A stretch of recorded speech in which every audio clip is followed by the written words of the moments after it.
헬로의 기름문답 주의 날 제31주입니다. 제85문답 80,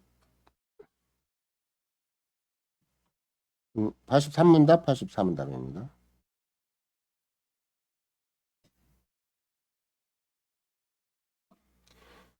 제83문답 천국 열쇠는 무엇입니까? 거룩한 복음 설교와 교회 관증입니다. 이 두 가지에서 천국이 신자들에게는 열리고 불신자들에게는 닫힙니다. 제84문답 어떻게 복음 설교에 의해 천국이 열리고 닫힙니까? 그리스도의 명령에 따라 참 믿음으로 복음의 약속을 받아들일 때마다 하나님께서 그리스도의 공로 덕분에 실제로 자기들 모든 죄를 사하신다는 사실이 신자들 전체와 각각에게 선포되고 공적으로 증거되는 때 천국이 열립니다. 그들이 회개하지 않는 한 하나님의 진노와 영원한 정죄가 그들을 위해 머문다는 사실이 모든 불신자들과 이선자들에게 선포되고 공적으로 증거되는 때 천국은 닫힙니다. 바로 이 복음의 증거에 따라 하나님께서 이 생에서도 내세에서도 심판하실 것입니다. 제85문답 교회 권징에 의해 어떻게 천국이 닫히 열립니까? 그리스도의 명령에 따라 자칭 그리스도인이라 하나 교리나 생활상 비그리스도인임을 스스로 드러내는 자들은 먼저 형제로서 거듭 권고를 받습니다. 그래도 자신의 잘못이나 악행을 포기하지 않는다면 그들은 교회 곧 당에 보고됩니다. 그들이 장로들의 권고까지도 역시 무시하면 성례 참여를 금하고 장로들에 의해 그리스도 회중으로부터 그리고 하나님 자신에 의해서 그리스도의 왕국에서 출교됩니다. 그들이 참 회개를 약속하고 보여주는 때 그들을 그리스도와 교회의 지체로서 다시 받아들입니다. 예수 그리스도의 사랑하는 성도 여러분, 언제라도 건진한 말은 우리에게 죽기 낯선 말이고 또 조금은 무시무시하게 조금은 두렵게 조금은 걱정스럽게 들리기도 합니다. 다른 말로 얘기한다면 좀 부정적인 그런 어감으로 다가오는 것이죠. 부정적인 개념으로. 아닌 게 아니라 장로교 풍토화에서나 복음주의 풍토화에서 살아온 상당수의 우리 교인들도 권징은 성도가 죄를 범하고 율법 지키기 실패했을 때 또 믿음에 배반을 했을 때 그 성도에 적용되는 것으로 쉽게 생각을 하는 것이죠.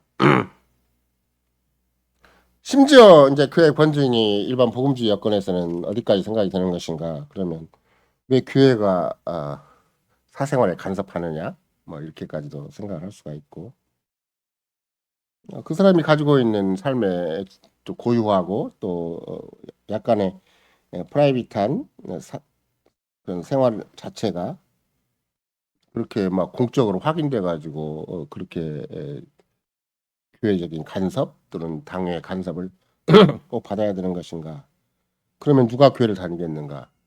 마음과 정신의 위로를 삼기 위해서 교회를 다니고 그나마라도 세상에 지친 사람, 세상에서 상처받은 사람들이 교회 안에서 그나마 살 길을 찾고자 하는 것인데 그마저도 교회가 허락을 안 해주면 어떻게 그걸 교회라고 할 수 있겠는가? 이런 사고를 참 많이 해요. 그럼에도 불구하고 개혁교회는 복음의 선포, 성례의 시행, 권징의 시행을 참 교회, 참된 교회 표지의 하나로 굉장히 중요하게 여기는 것이죠. 근데 오늘 또 우리가 이런 차원 생각을 해보면 그리스도의 친히 교회에게 맡기신 권징이야말로 하나님의 언약 백성에게는 굉장한 복이고 구원이다 이렇게 생각할 수가 있는 것이고 그런 맥락에서 만약에 우리가 그리스도의 교회가 제대로 참으로 되기를 원한다면 반드시 주께서 권징을 선물로 주셨다고 인정을 해야 되는 것이지 교회가 쓸 수 있는 어떤 은사가 있다. 교회라는 이름으로 기능할 수 있는 게 있고 역할을 할 수 있는 게 있다. 그러면은 오히려 권징이라고 얘기를 해도 훨씬 더 바람직하죠. 그 권징은 특별히 일반 그 상식적인 차원에서 생각을 해보거나 또 교회가 기능상 생각을 해볼지라도 두 가지 기능이 있는데 하나는 예방하는 기능이 있고 하나는 교정하는 기능이 있다 이렇게 얘기할 수 있어요. 우리가 다 실은 그 하일백 그림답에서 얘기하듯이 우리는 본성상 하나님과 이웃을 미워하는 성향이 있고 또 하나님과 이웃을 미워하는 성향을 다른 말로 얘기한다면 죄를 짓고자 하는 성향 또 악한 본성 이렇게 생각할 수가 있는 것이죠. 그러니까 이제 만약에 이게 여러분과 내가 제사례파가 아니라고 얘기를 하고 우리는 또 막 세상에서 얘기하는 구원파가 아니라고 얘기를 한다면 개혁교회 철칙 개혁교회 굉장히 어떤 순간 어떤 모임 어떤 사람에게도 예의될 수 없는 개혁교회 고백이 하나가 있는데 그 뭔가 우리가 다 그만큼 서로 건면하지 않으면 서로 지켜주지 아니하면 서로 세워주지 아니하면 절대 홀로 존재할 수가 없고 뭐 홀로 존재하면 어떻게 되는 것인가 당연히 죄에 빠지고 당연히 마귀에게 빠지고 당연히 세상에 빠지는 것이죠. 따라서 우리는 반드시 서로가 서로를 필요로 하고 서로가 서로를 지켜주고 서로가 서로를 세워주는 것 외에는 주님의 몸된 교회를 세워가는 방식이 없고 주께서는 그런 방식으로 우리 모두가 그리스도 안에서 하나가 되게 하신 것이고 더욱더 하나가 되게 하시는 것이다 이렇게 생각할 수가 있어요. 그래서 오늘은 하나님의 교회 안에 있는 사람 누구나 교회 관중에 복된 유익, 복된 선물을 절대 빼앗겨서는 안 된다라는 큰 주제하에 예방하는 교회 관중, 교정하는 교회 관중이라는 소제목으로 하이델베르크 교련자 주연의 31주 천국 복음을 듣고자 합니다.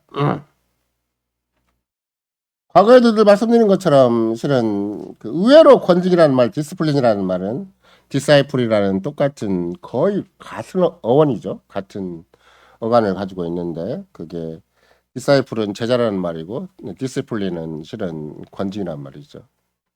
과거에도 말씀드린 것처럼 맨 처음에 한국교회 이런 개혁교회 자료가 넘어올 때 아니, 디스플린을 뭐라고 번역을 해야 되나 한 번도 개혁교회 복음주의 여건에서는 고신이라도 권징을 해본 일이 없고 권징을 크게 제대로 인정해 본 일이 없어가지고 굉장히 똑똑한 친구인데 그 친구도 이걸 훈련이라고 번역을 하고 이렇게 그러니까 권징을 훈련이라고 번역을 한 거죠. 나중에 여러분들도 칼빈의 기독교 강요에서 나타난 말씀과 성신이라는 글 옛날 젤러 페이버 목사님이 쓰신 그런 기독교 강요 안에서 말씀과 성신이 어떤 관계인가 뭐 단적으로는 꿈 베르보 파워 베르브이 같이 있는 거다라고 얘기를 하는 건데 그때도 중간에 교회가 하는 역할 또 교회 내에서 주어진 기능을 훈계다 훈육이다라는 말을 써요. 근데 그 훈계다 훈육이다라는 말은 에베소에서 나온 말인데 교양과 훈계를 양육하라 이런 거잖아요. 그러면 그 훈계가 뭔가 그게 권징이라는 말이에요. 그러면 가정생활에서도 부모와 자녀를 양육할 때 권징이 없이는 양육할 수가 없어요. 권징이 없는 자녀 교육은 자녀를 망치는 교육이고 지금은 더군다나 뭐 교육법이라고 해야 될까 아니면 우리나라가 워낙 차별법과 동시에 막 또 막 벌벌 떠는 법이 그런 법이잖아요. 아이를 징계하면 부모도 구속된다고 잘못 징계하면 부모도 아이와 더 이상 자연스러운 관계를 갖지 못할 정도가 되어 있기 때문에 그렇게 생각을 하면 결국은 성경 일관되게 가르치는 것은 누구든지 만천하 그리고 온 땅을 주께서 친히 제 아들을 통해서 보내시면서 그들로 하여금 제자를 삼고 이렇게 얘기를 하잖아요. 그러면 예수를 믿는 사람이라는 걸 다른 말로 얘기한다면 제자가 되는 것이다 이렇게 생각을 하는 건데 우리는 제자 그러면은 다 생존 경쟁 사회에서 하나 학벌 위주의 대한민국 사회를 살다 보니까 조금 공부 잘하는 거 또 대학교에서 A학점 맞는 건 생각을 하겠지만 그리스도의 제자들은 우리가 짤막하게 베드로만 대표로 생각해 본다 할지라도 완전 F학점이죠. F도 아니에요. 그거는 실은 F는 몇 점이에요? 일반적으로 40점이라고 해야 되나? 근데 베드로는 사탄아 내 뒤로 물러가라. 또 너는 정말 사탄이 밀가루로 너를 흔들려고 했다. 그래서 너는 그렇게 넘어간 거다라고 평가를 해보면 뭐 낙제? 낙제도 F나 똑같은 말이에요. 뭐라고 해야 돼? 빵점 맞은 걸. 마이너스 점 맞아. 마이너스 점. 오히려 더 뭐 예수를 대항하는 또 하나님을 대항하는 사탄적인 존재가 되고 말았으니까 마이너스 100점 이 정도 되는 것인데 따라서 예수님의 제자들은 한 번도 이렇게 정상적인 점수를 맞을 수 있는 자질과 자격이 전혀 없고 또 예수님의 제자들과 마찬가지로 여러분과 나도 평생 살아도 100점 맞는 사람은 아무도 없어요. 그럼에도 불구하고 그리스도의 구속의 은혜에 의해서 상신의 열매에 의해서 살 수 있다는 참 기적적인 희망이 기적적인 우리 안에 그런 독특한 은혜가 있다는 것이 100번 1000번 자랑거리고 그게 우리가 세상과 구별된 현저한 정체성이기 때문에 그런 맥락에서 우리 안에 이런 기적과 기적이 연장돼서 일어나는 것을 뭐라고 얘기하는가 그게 예수님의 제자로서의 권징을 받는 삶이다 이렇게 되는 것이죠. 그러니까 권징을 받는 삶을 다른 말로 바꾸면 예수님의 제자로서 사는 삶이다 이렇게 되는 거예요. 어느 때는 내가 공부 열심히 하고 막 금방 막 진급이 돼가지고 딱 부모의 마음에 딱 들고 선생님 마음에 딱 드는 그건 세상의 방식이고 우리는 워낙 밑바닥에서 무지몽미한 처지 가운데서 스승이신 그리스도의 뜻을 잘 모르고 자꾸 자기 아재인스키로 생각을 하고 그냥 눈앞에 있는 현실에 집착을 하고 아무것도 아닌 세상에 매달리고 쩔쩔매는 게 그리고 또 자기의 몇날 연민에 막 허덕이는 인생살이라서 어느 한순간도 예수님이 바라볼 때는 그 참 이게 허망한 인생이고 좀 풍진에 섞인 인생이고 죄와 먼지에 불과한 인생인 것이지 거기 점수를 줄 수가 없어요. 근데 우리는 하여튼 점수 좀 잘 맞아가지고 진급도 하고 취직도 하고 뭐 심지어 점수 잘 맞아가지고 장가도 가고 시집도 가고 막 세상에서 막 이렇게 인정받아가지고 뭐 성공이나 하고 또 행복하리라고 생각을 하는 것이기 때문에 그런 수양적인 생각을 빨리 내려놓고 그리스도 안에서 우리가 얼마나 죄인이고 얼마나 악인이고 적어도 여러분과 내가 시편 1편만 살펴본다 할지라도 얼마나 끈질기게 우리 자신이 악인의 꾀에 그냥 금방 솔깃해지고 죄인의 길에 그냥 마음이 자꾸 그쪽으로 가고 오만한 자의 자리에 앉고자 하는 것인가 금방 알 수 있어요. 그건 또 특수한 사람만 그러는 거 아니에요. 시편 1편이 역사가 마지막까지 종지부를 찍을 때까지 역사의 마지막 최후의 영광이 도래할 때까지 시편 1편이 없어지지 않는다면 똑같아요. 정말로 여호와 율법을 즐거워하고 죄를 묵상한 자도 종말까지 가는 거고 그 여호와의 율법을 즐거워하고 주야로 묵상한 자는 멋과 비교해서 상대적으로 또는 반립적으로 그렇게 하는 것인가? 그건 자기 지명과 자기 자신을 비롯해서 여차하면 악인의 꾀를 줬고 여차하면 죄인의 길에 서고 여차하면 오만한 자에 잘 앉기 때문에 그러는 것이지. 그렇지 않으면 시편이 왜 필요하겠어요? 또 시편 3편만 생각을 해본다 할지라도 그게 그 다윗은 조금도 그 삶의 여건이 바뀌었다고 그래서 그가 하나님 앞에서 정체성이 흔들린 적이 별로 없어요. 또 본인은 거기 때문에 불안해하고 주님께 호소할 수밖에 없고 철저하게 회개할 수밖에 없었다 할지라도 주님이 한번 부여해 놓으신 그렇게 성소를 중심으로 또 여호와 하나님의 언약을 중심으로 여호와 하나님 앞에 왕으로 부름받은 자리는 한 번도 치러진 적이 없어요. 그러니까 삶의 여건이 예루살렘 궁정 안에 있든지 궁정 밖에 쫓겨나서 유대 광야에 있든지 삶의 정체성은 하나도 바뀌지 않았어요.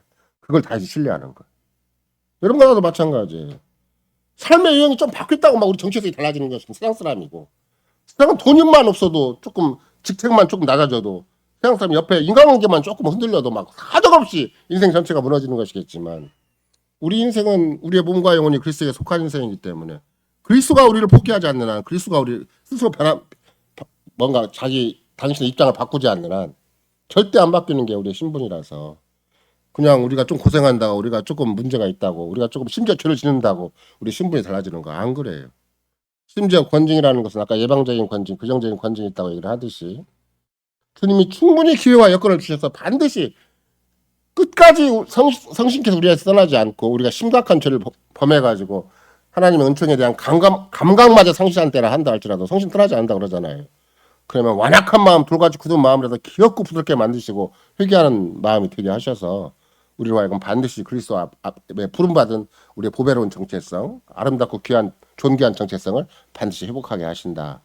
이게 주님의 약속이니까 우리는 한시라도 그 주님의 약속을 의지하고 주님의 주님 되심을 의지하는 것이지 나의 나됨을 의지했다가는 그 내 인생 얼마 갈지도 못해요. 그냥 금방 속상하고 금방 흔들리고 아무것도 아닌 것 때문에 막 영혼 전체가 그냥 다 녹아내리는 것이 다 비일비재한 것이라서 그런 맥락에서 특별히 그리스도의 삶은 어떤 삶인가 예수님의 제자로 사는 삶이다. 그럼 예수님의 제자는 어떤 삶인가 그냥 늘 권징을 의식하고 사는 삶이다. 주님 앞에 빵점을 맞아도 마음에 부담이 없어요. 세상은 빵점 맞으면 큰일 나잖아요. 물론 요새는 많이 나아졌어요. 빵점 받아도 100점 받은 사람보다 훨씬 잘 사는 사람이 많이 있고 또 꼭 성적표에 뭐 A학점 안 맞아도 아무것도 성적표가 없는 사람도 뭐 얼마든지 세상에서 나름대로 힘있게 살 수 있는 가능성이 많이 있으니까 예전과는 훨씬 달라진 분위기는 하지만 그럼에도 불구하고 뭐 빵점은 아무도 안 좋아하죠. 근데 그러나 여러분과 나는 오히려 정말로 주님이 나에게 빵점을 주실 때는 분명히 너 빵점이야라고 말씀해 주시면 말씀해 주신 것이 복인 거예요. 내가 국어의 빵점인가 산수의 빵점인가 사회의 빵점인가 요새는 또 과목도 많이 달라졌겠지만 정확히 과목을 지적해 주시고 너 이거 빵점이야. 그러면 주님이 네가 알아서 네 인생 살아. 그렇게 하는 게 아니에요. 너 국어가 무지르니까 내가 지금부터 국어를 교육시켜서 최고의 국어학자가 되게 할 테니까 끝까지 나를 지켜봐라. 나를 따르라. 이렇게 말씀하시는 것이라서. 그래서 제가 가끔씩 요새 그 노벨상을 우리나라 여인이 받았기 때문에 자꾸 제가 확인하는 게 그런 거예요. 우리는 노벨상 10개 줘도 안 바꾸는 인생이지. 노벨상 10개 주면 우리를 바꿀 인생인가? 전혀 그렇지 않아요. 비교가 안 되는 글쎄 보배로운 소유로 우리가 이미 분명한 정체성을 가지고 있기 때문에 노벨상 10개, 100개 줘도 우리는 그거하고는 안 바꿔요. 우리는 오히려 그리스도 안에 속한 것, 우리의 몸과 영혼이 그리스도에게 그 소유가 된 것이 더 귀하고 복된 것이죠. 마태복음 28장 19절 20절에서 주님이 그냥 간단하게 얘기하셨긴 했겠지만 그러므로 너희는 가서 모든 족속으로 제자를 삼아 아버지와 아들과 성령의 이름으로 세례를 주고 내가 너희에게 분부한 모든 걸 가르쳐 지키게 하라. 그러니까 결국은 제자를 삼은 거, 세례를 받은 거. 그래서 실은 개혁교 목사님들이 생각을 할 때 세례야말로 우리의 기적이다라고 생각을 하고 세례야말로 우리 진짜 우리 인생에 그냥 가장 보배로운 특권을 거기에 다 담아놓은 것이죠. 예를 들면 마태복음 11장 28절과 29절에 이런 말씀이 있는데 수고하고 무거운 짐진 자라 다 내게로 오라 내가 너희를 쉬게 하리니 하리라 나는 마음이 온유하고 겸손하니 나의 멍에를 메고 내게 배우라 이렇게 얘기했잖아요. 그래서 제자를 배운다. 우리말로는 제자는 배우는 존재죠. 근데 배우는 것이 그냥 적당하게 배우는 게 아니에요. 그게 상당히 돈이 많이 우리 세상적인 얘기를 한다면 좀 돈을 많이 들여야 돼요.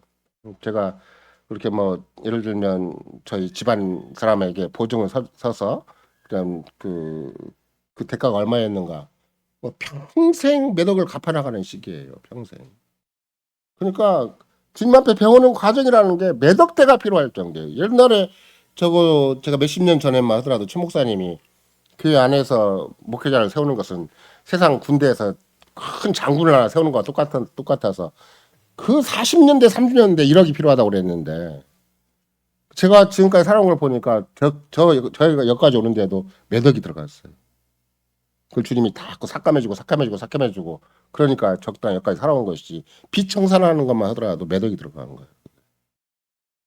그러면 나만 그러냐고. 여러분은 참 천만다행으로 보증 안 쓰고 천만다행으로 나는 열심히 사랑해서 근검 전략하게 분수에 맞게 살았기 때문에 사는 인생인가. 안 그래요. 각자 다 그보다 비싼 인생 대가를 치르고 주님 여기까지 우리를 오게 하신 것이지. 누구의 인생인들 그렇게 싸게 온 인생은 없어요. 굉장히 비싸게 온 인생들이다. 왜? 주님이 죽으실 만큼 주님이 죽음의 대가를 치를 만큼 비싼 인생들이지. 값싼 인생은 절대 아니다. 이런 걸 여러분과 내가 고백하는 것이죠. 그런데도 불구하고 이제 주님은 절대 우리를 놓지 않으시기 때문에 그냥 수수방관하시고 우리와 관계없이 그냥 네가 알아서 네 인생 살아라 이렇게 하시는 것이 아니라 끝까지 나는 온유하고 겸손하니까 내게 배우라. 내가 너에게 줄 명예가 있기는 하지만 그 명예는 참 쉽고 가볍다. 무엇에 비하면 네 혼자 네 인생 그야말로 요새 말로 한다면 고생도 그런 고생이 없으니까 앞에다가 개자를 붙여갖고 개고생이라고 하잖아요. 그런 고생을 그렇게 하는 것이 아니고 내가 너에게 준 짐은 그저 예수 믿고 조금 약간 조롱당하고 멸시당하고 약간 주변 사람에게 신앙적인 거 의지하지 않아야 되기 때문에 내 혼자 갈등과 고민이 있고 어느 만큼에서 좀 자기를 부정하고 자기 숫자를 지는 그런 정도의 멍해가 있을 뿐이지. 물론 그 멍해는 세상을 포기해야 되는 멍해고 아까도 얘기한 것처럼 몇 억대를 내 혼자 버는 것보다 더 많이 치러야 되는 주님의 그리스도의 보혈을 의지해야 된다는 것이 분명히 있긴 하지만 그럼에도 불구하고 내 혼자 마음고생을 하는 건 아니에요. 주님이 모자라면 내 생각도 바꿔주시고 내가 감정이 부족하면 감정도 채워주시고 의지가 박약하면 의지도 분명히 보태주셔서 내 영혼의 기능을 주 앞에 주님과 충분히 주고받을 수 있도록 주님의 뜻을 충분히 분별하고 주님을 사랑할 수 있도록 해주시는 것이지 그냥 내 혼자 고군분투하도록 하시는 건 아니다 이런 것이죠. 그래서 세상적인 공부는 죄에 대한 싸움은 아니에요. 그럴 거 아니에요.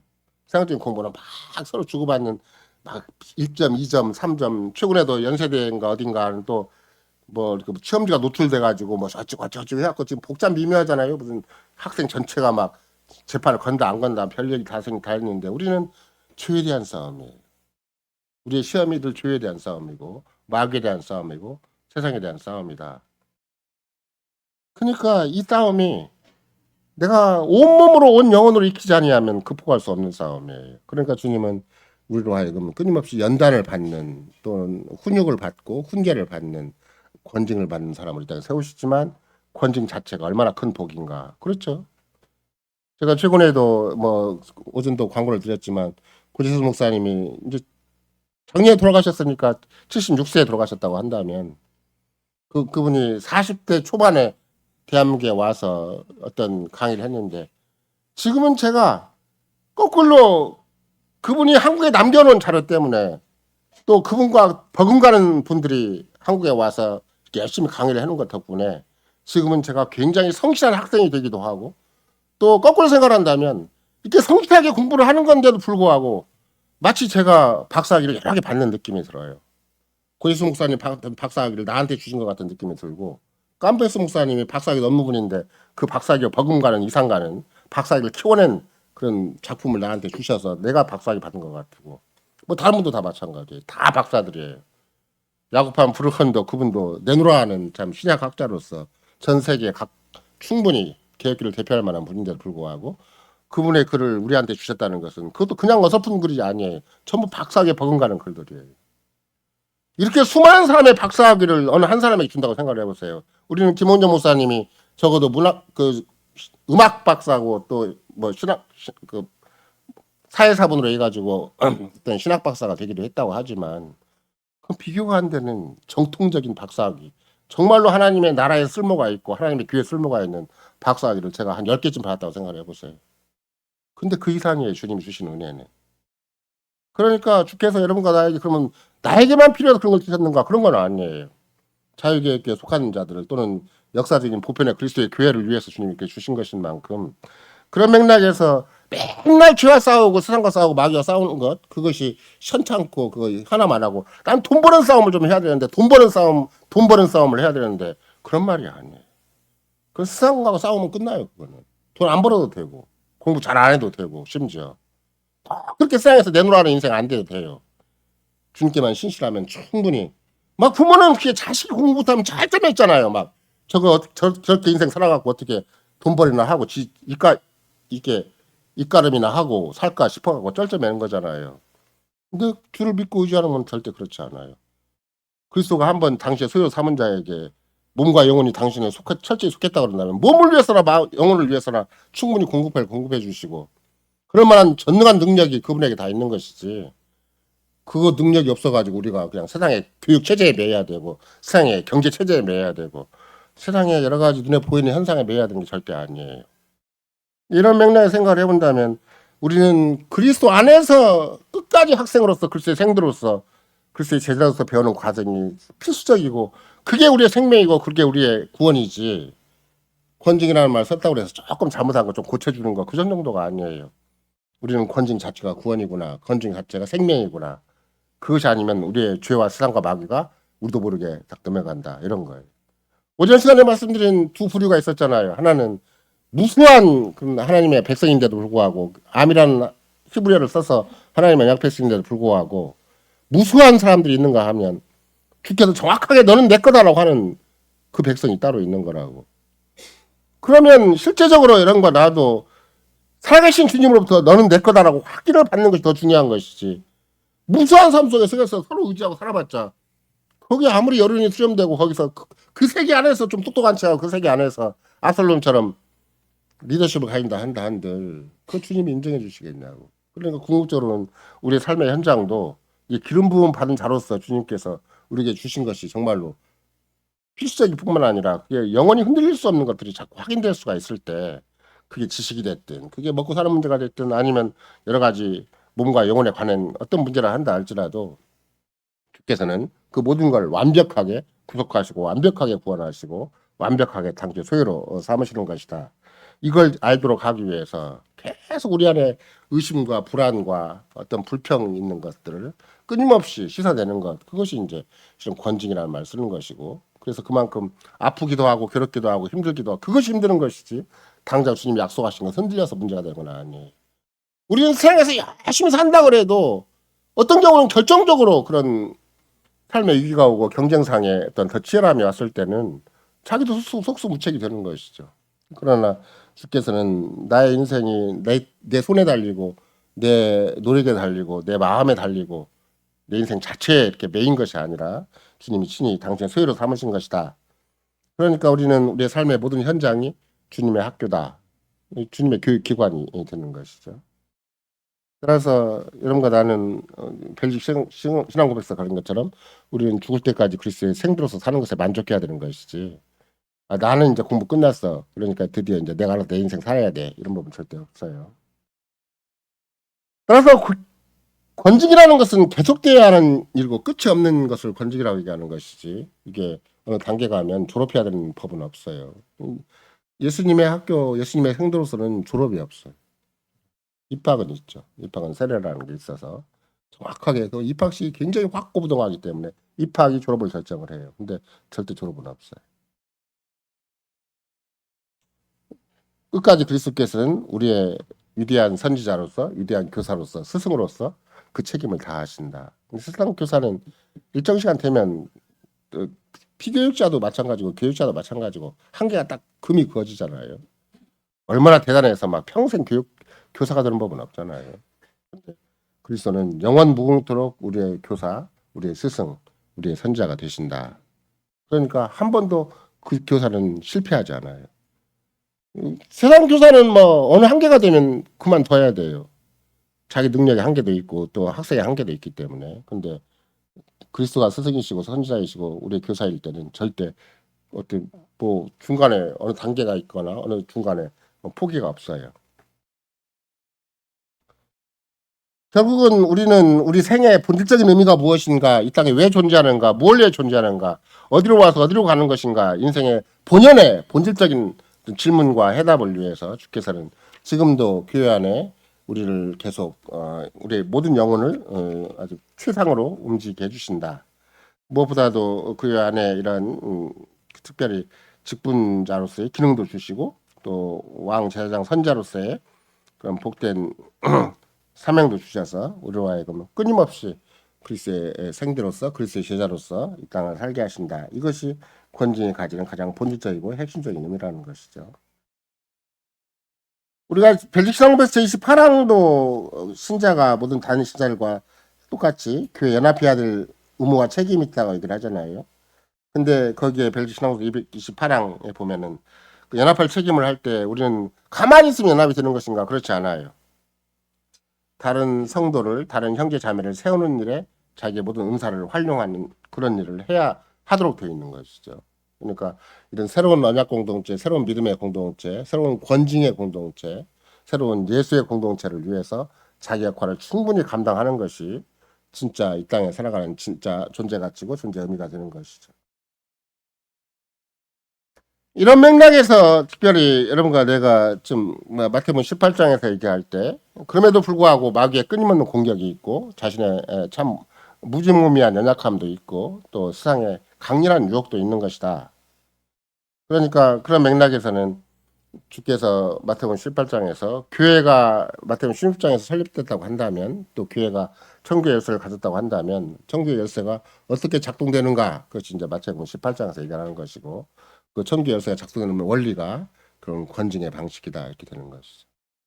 예를 들면 우리가 계속해서 생각하는 바이기도 하지만 실은 그 마태복음 18장에 보면은 당장 천국은 소자와 같다라고 얘기를 함과 동시에 곧바로 이른 양의 비유가 나오고 그다음에 소자를 실족해 하는 문제를 바로 거론하잖아요. 그러니까 예를 들면 오늘도 성경 말씀에 골로새서 3장 16절을 보면은 그리스도의 말씀이 너희 속에 풍성히 거하여 모든 지혜로 피차 가르치고 권면하며 이렇게 써 있잖아요. 설교자만 가르치고 권면하는 게 아니에요. 우리가 피차 모든 지혜로 피차 가르치며 권면하는 것이다. 이렇게 자연스럽게 교회가 어떤 공동체인가, 교회가 어떤 식의 성도의 규제를 가지고 있는가, 성도의 서로에게 거기에 그리스도의 말씀이 풍성히 거함으로 말미암아 모든 지혜를 다 동원해서 피차 가르치고 권면하는 일을 서로 하도록 되어 있는 것이다. 이런 것이죠. 아마 디도서를 더 우리가 자세히 살펴보면 어떻게 피차 가르치고 권면해야 되는 것인가 이런 것들을 더 생생하게 볼 수가 있는데 그러니까 결국은 개개인별로 무슨 사사로이 교육을 받는다는 것보다는 공동체적인 가르침이 구체화되는 것이 교회다 이런 거지. 막연한 성경 공부도 거기에 필요하겠지만 또 복음 설교라는 기능을 통해서 그렇게 하는 거예요. 그렇게 서로서로 권징하는 일이 굉장히 중요하다. 권징의 시작은 어떻게 하는 것인가. 서로서로 스승이 되고 서로서로가 그러니까 선지자가 되는 거예요. 우리가 뭐 선지한 그리스도 안에서 선지한으로 달라고 그러니까 그냥 막연한 것이 아니라 서로서로에게 계속 그 상대방이 조금 더 그 무지해진다, 조금 더 어리석어진다, 조금 더 뭔가 결핍이 심하다 그러면 바로 고백이었던 거라는 걸 다시 일깨워 주는 것이 서로서로가 해야 될 일인 것이죠. 뭐 어떤 부부간에 무슨 일을 하다가도 자꾸 마음이 돈에 가고 세상에 가고 간다 그러면 남편과 아내라도 빨리빨리 지적을 해주는 거 이거 주님 앞에 다시 생각을 해보자고. 주님께서 어떤 분이신가 생각을 해보고 주님이 우리 가정을 주님의 가정을 인정해 주시는지 우리 모두를 다 그리스도 인정해 주는지 그것부터 생각해 보자고 이렇게 얘기를 시작해야 되는 것이 야 돈 문제가 나면 돈 문제 쭉 가버리고 막 건강 문제면 건강 쭉 가버리고 그러면 안 돼요. 자꾸 일단 멈추고 자꾸 얘기를 해줘야 돼요. 우리가 그리스도인 아니냐고 얘기를 하고. 그러니까 서로에게 자꾸 보이지 않는 그런 서로의 권면의 역할, 서로에게 가르치는 역할, 권징의 역할을 해야 되는 것이지. 그 권징의 역할이라는 것이 멀리 있는 게 절대 아니다. 그걸 못했기 때문에 우리 모두가 지금도 허덕이는 부분이 없잖아 있는 것이고 또 한국교회가 전부 그것이 없기 때문에 별 난리를 다 쳐도 한국교회는 주님 인정하지 않는 그런 것이 참 많이 있는 것이죠. 예를 들면 지난번도 말씀드린 것처럼 신명기 6장 5절에 너는 마음을 다하고 성품을 다하고 힘을 다하여 네 하나님 여호와를 사랑하라 그랬다면 그런 맥락에서 특별히 주께서 그럼 어떤 방식으로 사랑하는가 그랬더니 이게 6장 5절에 금방 내가 읽었잖아요. 그럼 6절은 뭐라고 써 있냐면 오늘날 내가 네게 명하는 이 말씀을 너는 마음에 새기고 마음에 새기는 일이 없이 여호와를 사랑할 수가 없어요. 상대방의 말을 자꾸 새기는 것이 사랑이잖아요. 상대방 말하면 듣는 둥 말하는 둥 시큰둥 심지어 뭐 영혼 없이 듣고 그냥 그렇게 잘 넘어가 버리면 그건 서로 사랑하는 관계는 아니잖아요. 한마디 한마디가 자꾸 서로 새겨져야 그게 서로 사랑인 것이죠. 그런 맥락에서 7절에는 심지어 이제 그게 금방 6장 5절 너는 마음을 다하고 성품을 다하고 힘을 다해야 돼 하나님 여호와를 사랑해라 그랬는데 6절에는 오늘날 내가 네게 명하는 이 말씀 너는 마음을 새기고 이렇게 했잖아요. 그럼 어떤 방식으로 새기는가 그랬더니 다시 7절에 내 자녀에게 부지런히 그 계명을 가르쳐라. 즉 집에 앉았을 때든지 길에 행할 때든지 누웠을 때든지 일어날 때든지 부지런히 가르치라. 이걸 안 하니까 이스라엘 전체 역사가 언약을 배반한 역사가 되는 거예요. 이걸 못 해가지고 원래 한국교회가 왜 무너지고 있는가? 고신 같은데 그 깜포이스 목사님이 와서 보신 얘기가 그런 거잖아요. 아마 고재수 목사님도 그것 때문에 더 굉장히 그 노심초사 긴장했으리라 생각을 하고 아마 고서희 씨가 와서 무슨 얘기를 할지는 모르겠지만 와서 얘기하는 부분도 그런 부분이 없잖아 있을 텐데 왜 신학교는 큰데 막 빚을 엄청나게 얻어가지고 땅을 사고 건물을 짓고 학생을 모집했는데 이제는 대한민국 어떤 신학교도 1대1이 안 돼 입학 40명 모집하고 80명 모집한다 그러면 적어도 40명은 나오고 80명 와야 되잖아요. 안 돼 이제 고신이고 합신이고 총신이고 다 1대 0.5, 1대 0.6 입학생도 이제 정원에 채워지지를 못해요. 그만큼 교회는 세속화되고 세속화된 만큼 이렇게 목사 되는 것에 크게 신경을 안 쓰고 교회 직분자 되는 것에 별로 신경을 안 쓰고 자꾸 세상에서 잘 먹고 잘 사는 것만 백날 신경 써도 이미 언약을 배반한 상태에서 하나님이 복을 안 주시죠. 복을 안 주시는데 백날 노력하면 그게 무슨 얼마나 세상에서 좀 좋은 직장 가지고 그런 대로 막 번들하게 산다고 그래서 그게 복이겠냐고. 생애 구석구석에 하나님의 언약의 저주가 숨겨 있을 텐데. 이런 거 내가 잘 생각을 한다면 그다음에 곧바로 내 자녀에게 부지런히 나게 그 하나님의 언약을 계명 가르치는데 어느 만큼 가르쳐야 되는 것인가. 집에 앉았을 때든지 길행할 때든지 누웠을 때든지 일어날 때든지 부지런히 가르쳐라. 그러니까 아침에도 일어나서 또 얘기해주고 저희 잘 때도 얘기해주고 길에 같이 갈 때도 얘기해주고 대인관계 다른 사람 만날 때도 또 얘기해주고 그렇게 생활화되려면 그렇게 일상적으로 생활화되는 것이 진짜 사랑하는 것이다. 주를 사랑하는 것이다. 이렇게 얘기를 하는 그렇게 사랑하는 표현을 들려면 아닌 게 아니라 시편 1편에서 가르치는 대로 여호와 율법을 즐거워하고 죄를 묵상하는 그게 철칙이 되지 않는 한 어떻게 그렇게 살 수가 있겠어요? 맨날 정건해 가지라는 말도 아니고 그냥 일상적으로 그냥 입에서 나오라는 거예요. 입에서 나오라는 거예요. 일상적으로. 돈 얘기 자꾸 나오지 말고 엉뚱한 잔소리 나오지 말고 하나님의 언약의 법이 자꾸 나오라는 거예요. 이게 하나님 말씀 자꾸 나오라는 거예요. 그러니까 자식을 바라볼 때 자식이 무슨 죄를 얘기하거나 또 어떤 짓을 하더라도 율법이 나와야 되지. 내 생활 스타일 나오면 내 생활 스타일, 내 만족 스타일, 내가 세운 나는 원래 그런 사람이 아니야라고 엉뚱하게 자기 인생을 자기가 합리화하고 자기가 천명을 하고 자기가 나름대로 스타일을 세우는 게 중요한 것이 아니라 하나님 나에게 맡기신 이 영혼에 대해서 실족해 하는 일이 중요한 것이다. 그러면 내가 뭘 해야 되는가? 무엇보다도 그리스도를 전해줘야 되고 무엇보다도 언약의 법을 알려줘야 되고 너는 부모가 너 살다가 없어질 때가 되면 오겠지만 부모 의지하지 말고 살아계신 주님을 의지하고 주의 약속을 의지하고 주의 언약의 계명에 따라 살아라. 이걸 정말로 부모가 아무리 뭘 못해도 그것만큼 해주고 죽어야 되는 것이지. 그것도 안 해주고 부모가 죽으면 자식은 이제 한없이 생을 향해서 방황하다 끝나는 거예요. 헛되이 살다가 끝나는 것이죠. 이런 맥락에서 우리는 골로새서에서 얘기를 할 때도 심지어 그 다음에 뭐라고 얘기를 했는가? 그리스도의 말씀이 내 속에 풍성히 거하여라고 해놓고 그 다음에 피차 가르치며 피차 권면함으로 하나님 말씀이 풍성히 거한다. 그렇게 되면 어떻게 되는가? 고린도 거기 골로새서 3장 17절을 본다면 시와 찬미와 신령한 노래로 서로 화답하는 일이 생긴다 이렇게 되는 거예요. 그러니까 일주일 내내 복음이 풍성하게 거하는 일이 내 삶인가?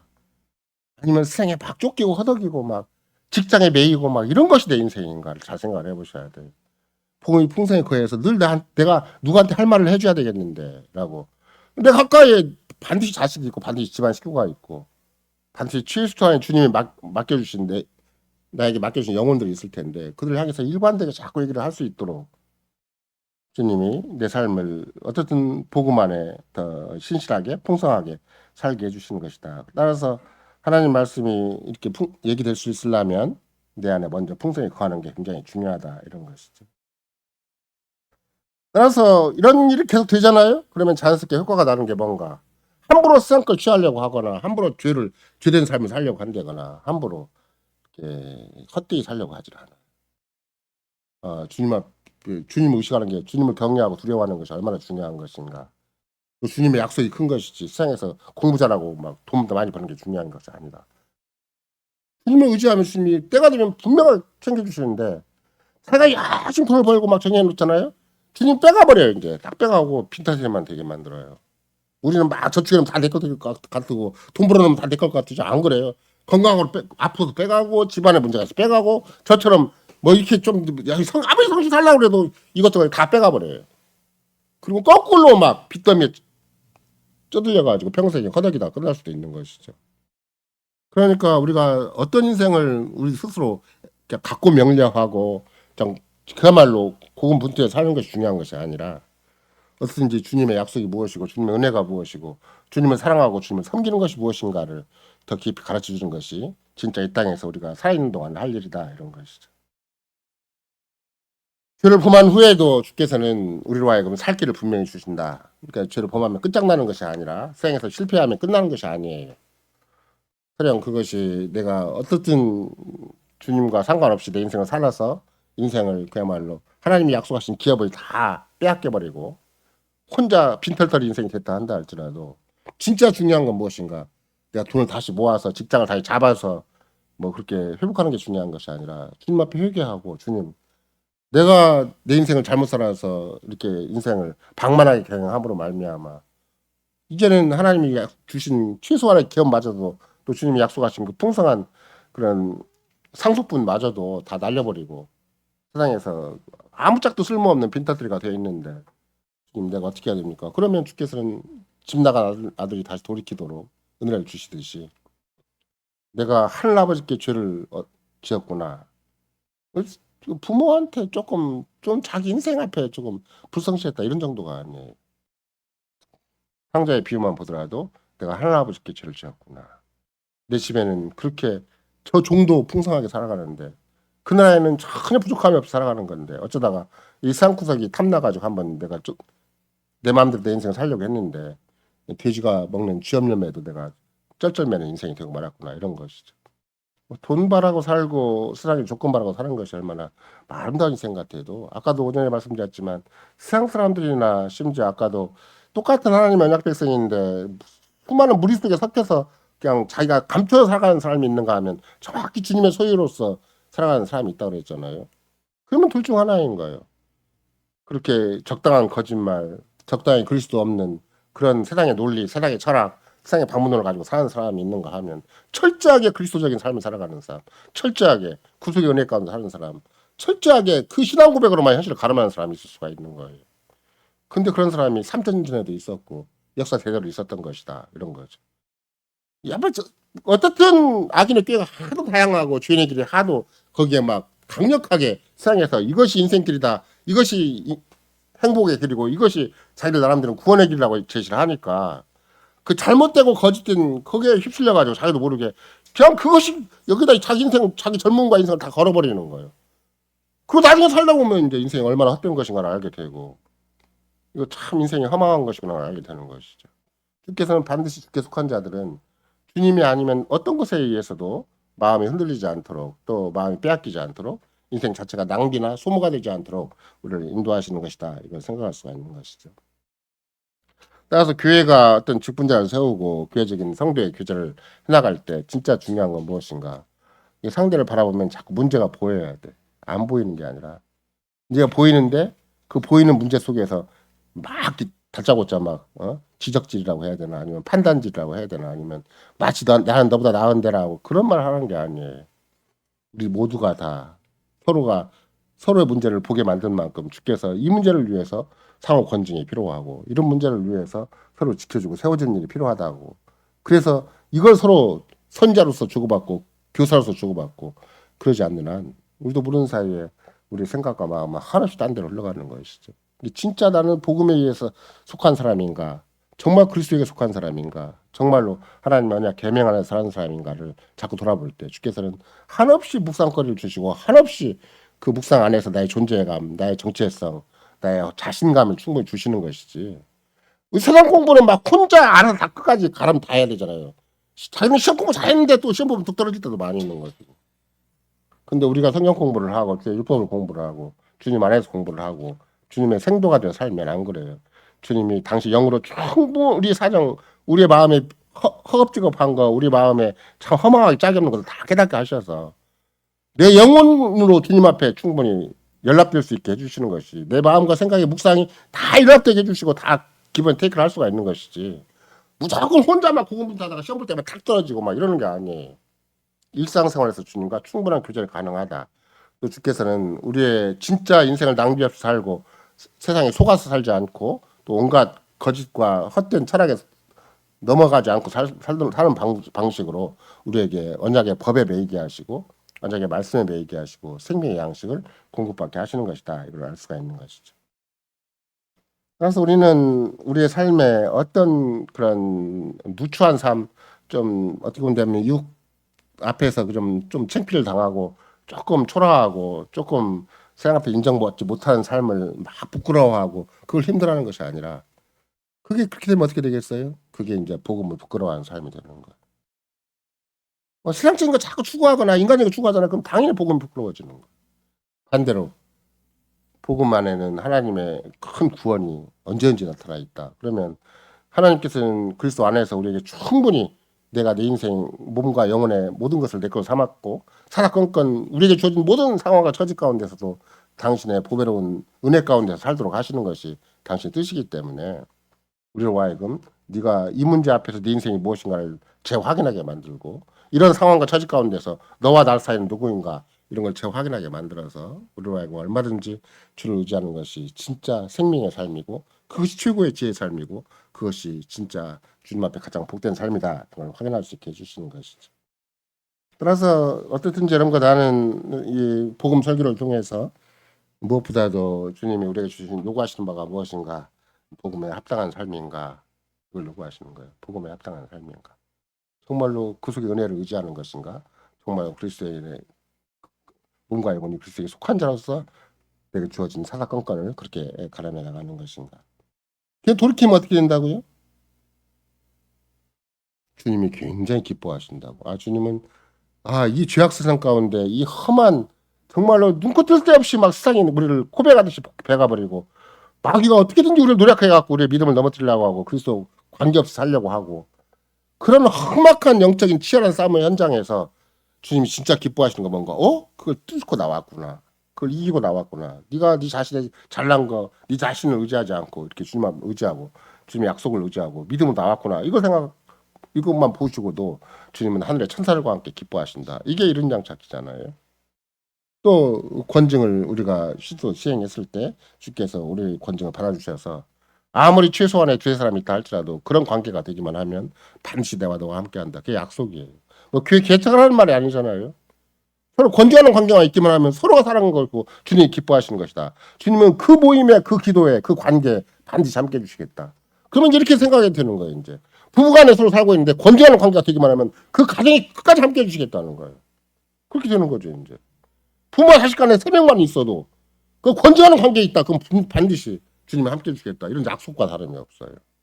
그러니 우리가 가정을 세울지라도 사회생활을 할지라도 더군다나 교회생활을 할 때는 반드시 권징의 관계 속에 서로가 끝까지 살피고 끝까지 지켜주고 끝까지 사랑하고 그런 위대한 재창조된 인류 세계를 살아가는 것이 진짜 중요한 것이지 세상 따라서 치가 막 뭘 어떻게 추구하는지도 모르겠어요. 어떤 원칙에서 어떻게 사는지도 모르고 세상 속임수에 속고 나도 속고 너도 속고 서로 피차 속이는 그런 삶을 살 것이 아니라 그리스도 안에서만 해답이 있다고 그리스도 안에서만 우리의 존재감이 있고 우리의 정체성이 있다고 끝까지 확인한다면 주께서는 반드시 최소한의 숫자가만 있어도 주께서는 우리를 중심으로 세상과 역사를 이끌어가신다. 이런 것을 충분히 확신할 수가 있고 그래서 주님이 함께 해주시는 그런 삶의 현장 그런 삶의 이력이 생길 때 그걸 천국이라고 하고 천국의 역사라고 일할 수가 있는 것이죠. 그 위대한 관계를 주께서는 교정이라는 방식으로 권징이라는 방식으로 또 이런 훈육이나 훈계 또는 이렇게 특별히 선자로서 교사로서 주님을 의지하는 방식을 우리에게 계시함으로 말미암아 우리가 세상과 전혀 다른 질서에 살고 있다. 근본적으로 주께 친히 주관하시는 또 은혜로 주관하시는 근데 큰 사랑으로 주관하시는 영원히 흔들리지 않는 약속을 주관하시는 위대한 세계 우리가 부름받은 것이라는 것을 권징 한마디로 우리에게 확인해 주십니다. 아멘.